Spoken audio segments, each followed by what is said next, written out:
Today, the Construction Industry Council, in partnership with the Jamaica Social Investment Fund, is hosting Construction Conference 2017 under the theme, Delivering Quality Infrastructure, Breaking Down the Misconstruction.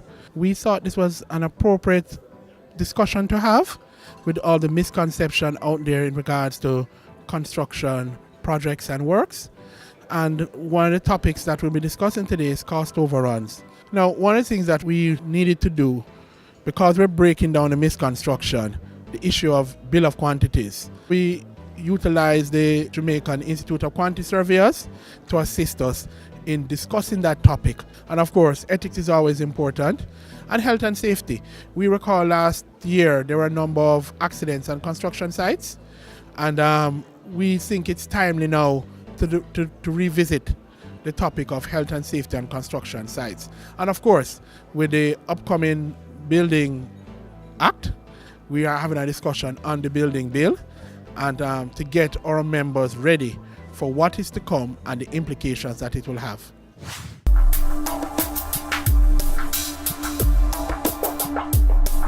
Unbeknownst to many, JSIF is heavily involved in infrastructure. 70% of the funds we invest are on infrastructure-based projects, and so we rely on a cadre of contractors and consultants like engineers and architects, quantity surveyors, to really assist us. And the second thing is that a part of our investment is really to build and support the construction industry, which is an important contributor to GDP, not only from the level of small-scale contractors, but also from the level of the worker. So we're very pleased to be able to join with the Construction Industry Council and really put on this conference about bringing in the practitioners. You can see from the turnout today that the interest is high.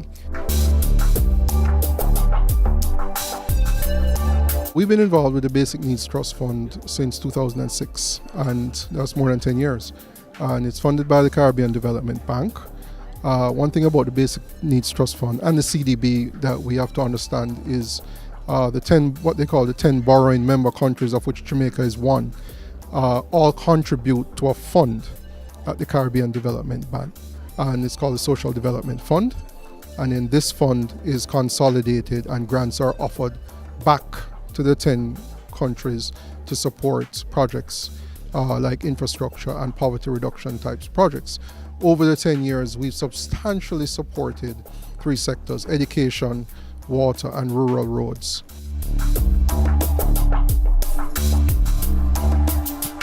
I really want us to have a cohesive industry.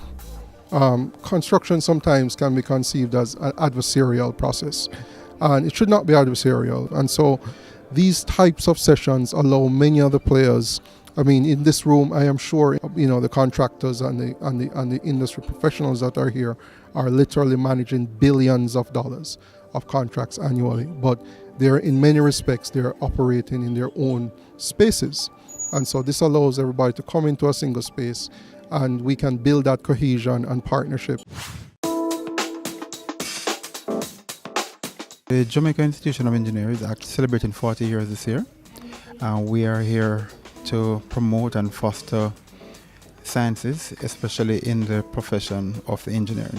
In terms of CIC, we are actually a member, so we are here supporting the CIC, and as the team speaks to the fact of the misconstruction within the industry, we are here to alleviate some of these misconstruction or misperception within the sector.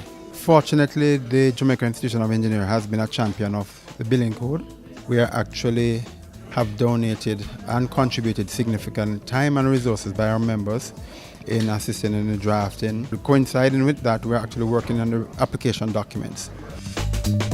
The building code for the industry, for the country, creates a platform for standardization, for organization, for order in the society. So some of the things which we take for granted will be regularized. So awareness is key. What we need, we have been quite fortunate to being able to survive to date in terms of natural or resilience to disaster, and as we continue to develop the country. But we cannot take it for granted, and we have to strengthen the role and significance of the engineering profession along with the other allied associations.